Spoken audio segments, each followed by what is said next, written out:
¿Qué tal? Otra vez aquí el profe Nico hablando sobre temas de evaluación psicopedagógica. En este caso, algunos de las técnicas e instrumentos de evaluación psicopedagógica, como son la observación, la entrevista y muy brevemente la revisión de cuadernos. Es algo que generalmente se hace para completar la información que se obtiene después de la demanda inicial, después de identificar el posible motivo de consulta. Muy bien. Esta información pues está basada en dos textos. Uno de ellos se llama Técnicas e Instrumentos de Evaluación Psicopedagógica, que son de Coma y Álvarez del 2007. Este texto lo pueden encontrar a su vez en el libro de Evaluación Psicopedagógica de Bonals y Sánchez. Además, el libro de Bacedas y sus compañeros pues escribieron algo acerca de los elementos del diagnóstico psicopedagógico. Es de 1991, sin embargo tiene elementos clave que todavía se siguen utilizando para conseguir una mejor evaluación psicopedagógica a través de las técnicas de observación y de entrevista. En el caso del procedimiento general, recordar que pues se trata básicamente de considerar que pues hay un inicio en el que pues se hace la recepción de la demanda, ¿no? Donde clarificamos los acuerdos. Se recoge la información inicial a través de la historia escolar, los informes existentes. Después ya se empieza con la observación, con las entrevistas. A veces se hacen grabaciones y por supuesto se analizan los trabajos escolares y también se evalúan los niveles de lectura y de escritura principalmente, ¿no? En cuestión pedagógica. Pero hasta ahorita vamos a revisar en general hasta el punto en donde se analizan los trabajos escolares. Muy bien, ¿qué pasa con la observación? En el caso de la observación es importante considerar algunas cosas. Por ejemplo, que se puede hacer observación grupal. eh, También se puede hacer sesiones con diferentes profesores y grupos. Se pueden hacer sociogramas en donde identifiquemos cómo se da la relación entre los alumnos o los registros audiovisuales. También son importantes, ¿no? Además, se pueden conseguir entrevistas con alumnos y con profesores para complementar esta observación. Eso es muy importante. Es tan importante, es tan importante que podemos desde aquí ya identificar que el proceso de evaluación en el caso de la observación y la entrevista también es un proceso bastante amplio, ¿no? Lleva bastante tiempo y debemos considerar varios elementos. ¿Qué tenemos que observar?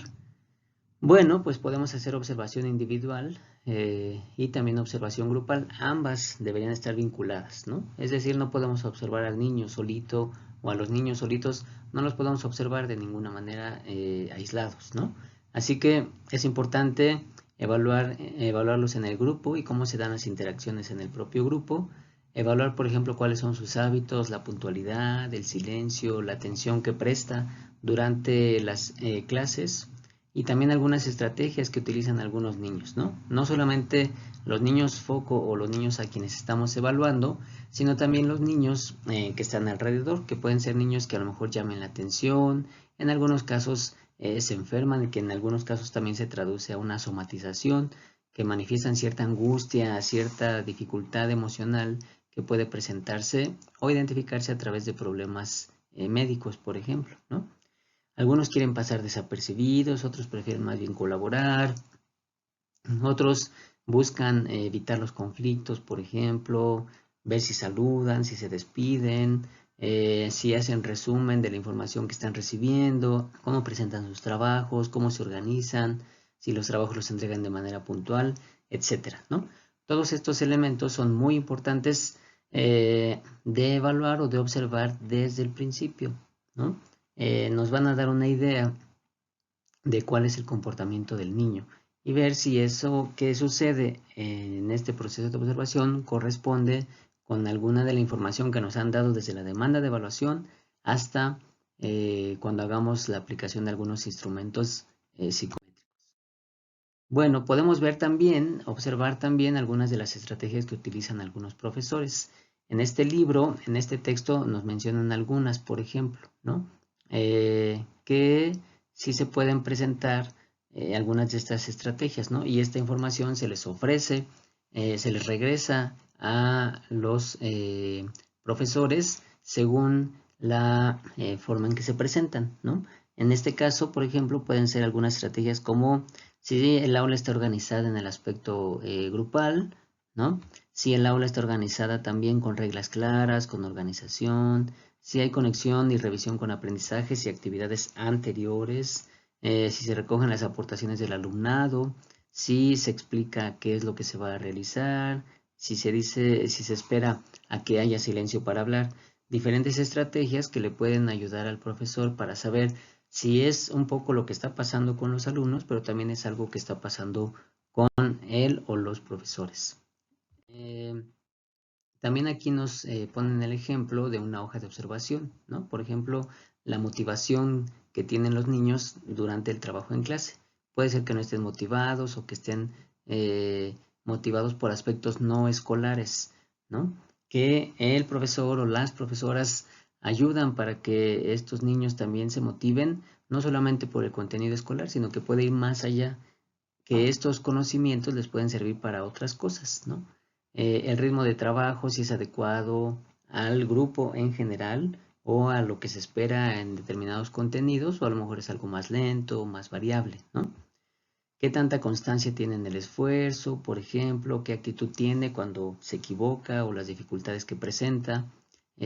¿Cuáles son las respuestas que se dan a los cambios de rutina? ¿O qué tanto hay autonomía en el trabajo, ¿no? Es solamente algunos ejemplos, solamente son algunos datos que podemos considerar al momento de la observación. Así que es solo una idea, ¿no? O en el trabajo en el aula, ¿no? ¿Cómo son los espacios físicos para el proceso de enseñanza-aprendizaje, ¿no? ¿Cómo son dentro del aula? ¿Cómo son fuera del aula? Si hay un croquis de distribución de todos los espacios que hay en la escuela, ¿no? Aquí también, por ejemplo, si es que se presenta la tarea que se va a realizar, cuál es su finalidad, cuál es el vínculo con actividades anteriores, si se detectan conocimientos previos, cuáles son los materiales que se van a utilizar, algunas estrategias metodológicas como si se pueden adaptar a ritmos diferentes, las tareas que se presentan, ¿no? Si son interactivas, en donde los niños puedan manipular ciertos materiales o que puedan participar, que puedan opinar, etcétera, ¿no? Es el trabajo en el aula en general, un poco de lo que sucede con el profesor, un poco de lo que sucede con el niño, de tal manera que esto lo vamos a asociar después con la entrevista y lo vamos a asociar también con la revisión de cuadernos y también con los instrumentos que se apliquen. Así que es un proceso también que implica elaborar algunos registros, ¿no? Por ejemplo, el papel que tienen los alumnos, ¿no? De cada uno de los alumnos que están en el grupo podemos observar ciertas cosas, ¿no? Por ejemplo, los roles de trabajo. Si es el que inicia, el que propone ideas nuevas, ¿no? El clásico de a ver, ¿quién quiere? Yo, profe, ¿no? O a lo mejor es alguien que espera hasta el final, ¿no? Si pide información, si pide opiniones, si informa, si comunica las ideas personales, ¿no? También, por ejemplo, si facilita la participación de los demás, a ver tú compañero, a ver, ahora quiero que diga tal niño, etcétera, etcétera, o ustedes que dicen y nos apoyan, ¿no? Para que todos los demás puedan participar. Puede ser también que sea alguien que observe al grupo, más bien alguien que domina el grupo, en lugar de solicitar el apoyo, la cooperación, alguien dice, a ver, yo voy a decir qué es lo que se va a hacer y qué puede suceder, ¿no? También, o alguien a lo mejor que trata de llamar la atención, ya lo habíamos comentado, ¿no? Y alguien que no se hace notar. Y todo esto lo podemos ir registrando de todos los alumnos y muchas veces enfatizando o enfocándonos específicamente en uno de ellos, que es con quien nos pidieron la evaluación psicopedagógica, ¿no? Y a veces decimos, híjole, es que hay muchos formatos, ¿no? ¿Cuál utilizamos o qué el profe me va a decir qué es lo que tengo que observar o de dónde obtengo esa información, ¿no? Si hacen una búsqueda en internet van a encontrar un montón de formatos de observación. Y la sugerencia, pues es que ustedes hagan adaptaciones según sus propósitos de evaluación, ¿no? si quieren observar a todo el grupo, si quieren observar solo a los compañeros más cercanos, si quieren observar solamente a un niño, pero con relación a todos los demás también, ¿no? Por supuesto hay que considerar que estas guías tienen autores y hay que darles el crédito correspondiente a través de las citas, ¿no? Y si se trata de una guía, pues lo que utilizamos son algunos de los elementos, ¿no? Los elementos que necesitemos. No es que ocupemos toda la guía necesariamente y no es que utilicemos la guía a veces de manera, digamos, inflexible, ¿no? Al contrario, es muy flexible y podemos basarnos solamente en los elementos generales y hacer las observaciones y anotaciones correspondientes. Aquí de lo que dependemos es principalmente de nuestra capacidad de observación, capacidad de análisis, capacidad de síntesis y de mantener nuestra escucha y nuestra visión atenta para darnos cuenta de lo que sucede en el aula, lo que hace el maestro, lo que hace el niño, lo que hace el grupo en general, y así podemos obtener información importante. ¿Sale? Todo es con respecto al proceso de enseñanza-aprendizaje. Bueno, si pensamos en la entrevista básicamente es un diálogo que se da, pero es una entrevista que se da de manera, o es un diálogo, perdón, que se da de manera organizada, ¿no? Hay alguien que pregunta, alguien que responde, pero también hay una guía, ¿no? No es una entrevista que se da nada más así porque se me ocurrió, no es un diálogo como el que platicamos y hacemos ciertas preguntas, sino que hay un orden, hay una secuencia que nos ayuda a comprender el contexto y sobre todo tiene un objetivo muy preciso, que en este caso es ver, por ejemplo, cuáles son las dificultades y las capacidades que presentan algunos niños para el proceso de enseñanza-aprendizaje. Podemos entrevistar al maestro.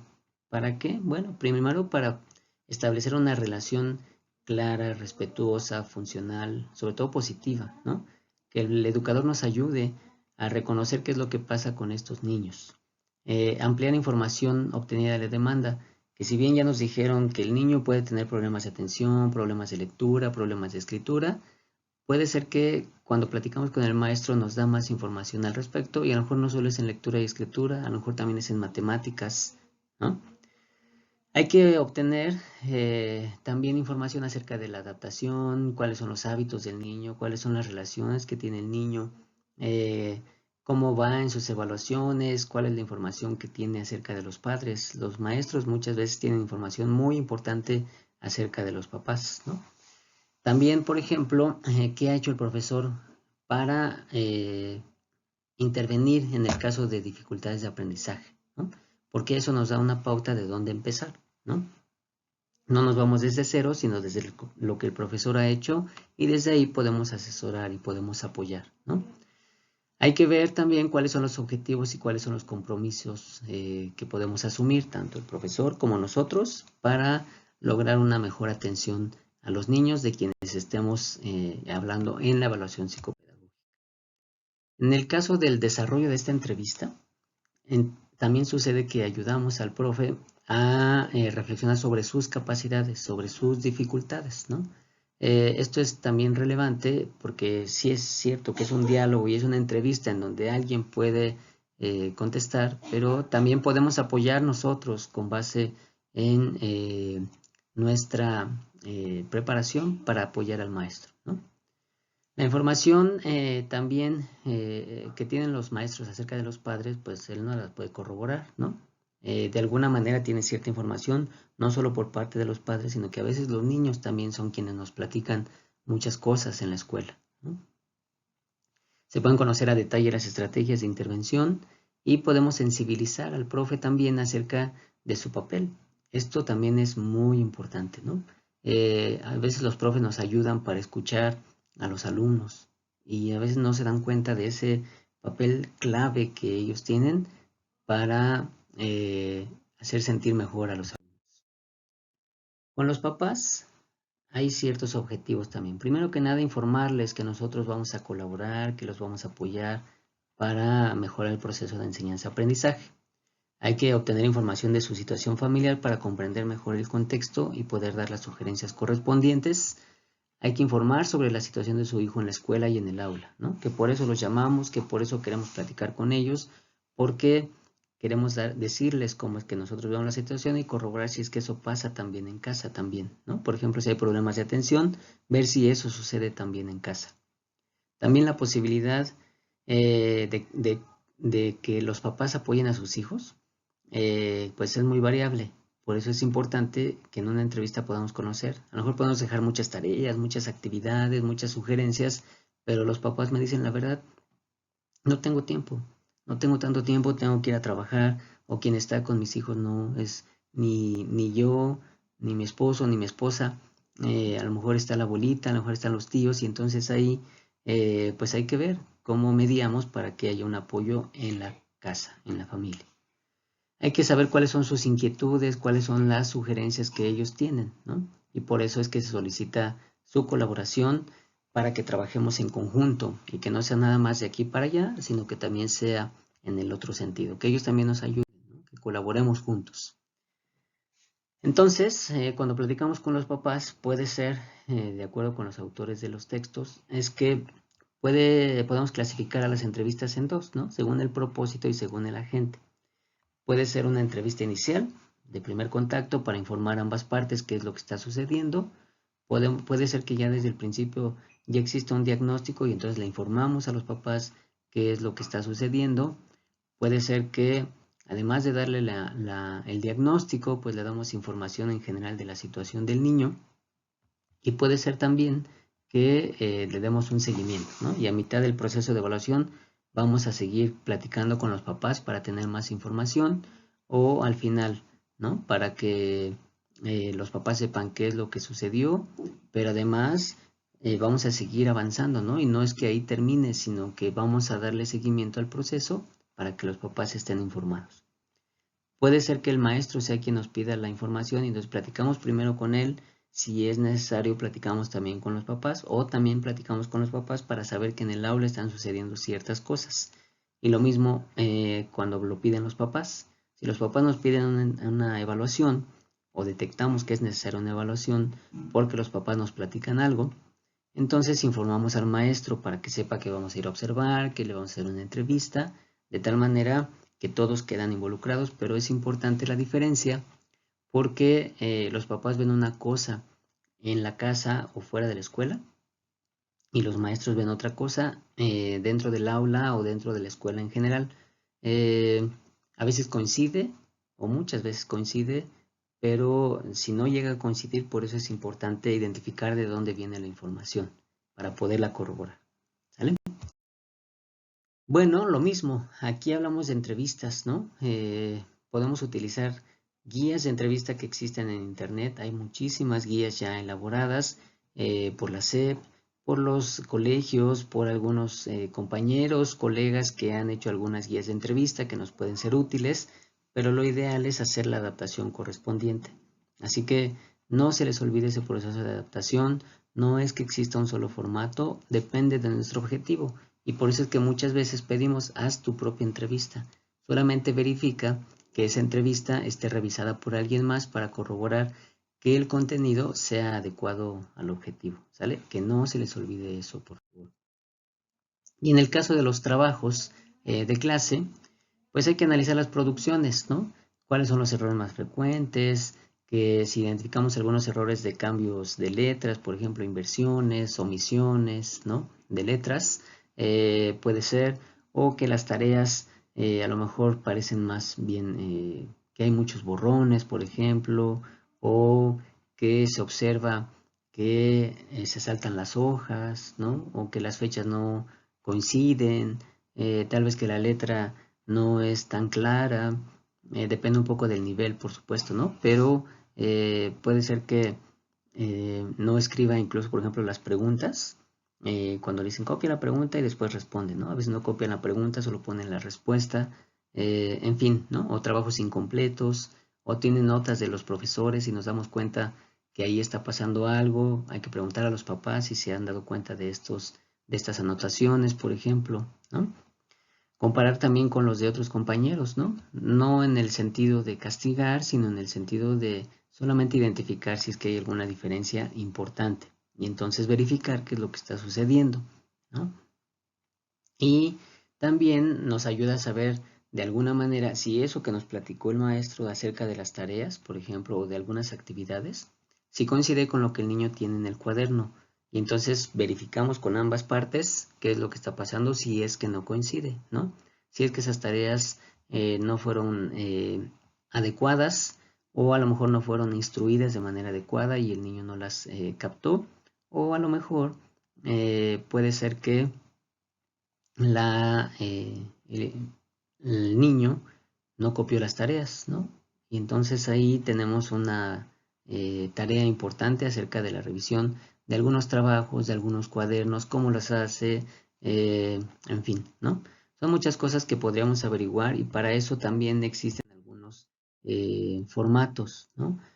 Cómo se da el material, por ejemplo, si tiene el libro, ¿no?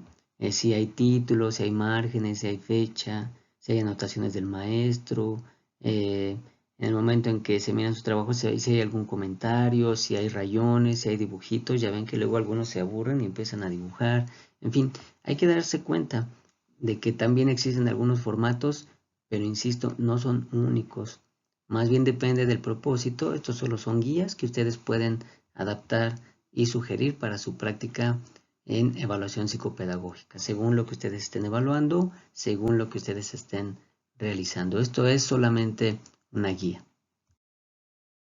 Así que son guías de observación, nuevamente guías de observación en este caso de lo que podemos observar en un trabajo de clase. Muy bien, en términos generales hablamos que la observación, la entrevista y la revisión de trabajos de clase son vitales en el proceso de evaluación psicopedagógica. Requieren su tiempo, su espacio, tienen objetivos muy claros, sabemos en general para qué se utilizan, pero son muy importantes, ¿no?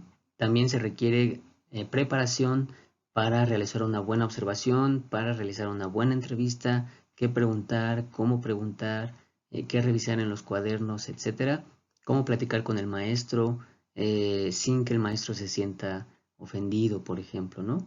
Sino que más bien estamos en un proceso de colaboración y en términos generales, pues eso es lo que estamos realizando, lo que estamos proponiendo en evaluación psicopedagógica. Así que ustedes decidirán cómo aplican esta información, cómo la llevan a la práctica en sus respectivas áreas, en sus respectivos trabajos, en su respectiva formación académica. Les agradezco mucho y nos mantenemos por aquí. Espero que estén muy bien y recuerden, yo soy el profe Nico y nos mantenemos por aquí. Cuídense mucho. Hasta la próxima.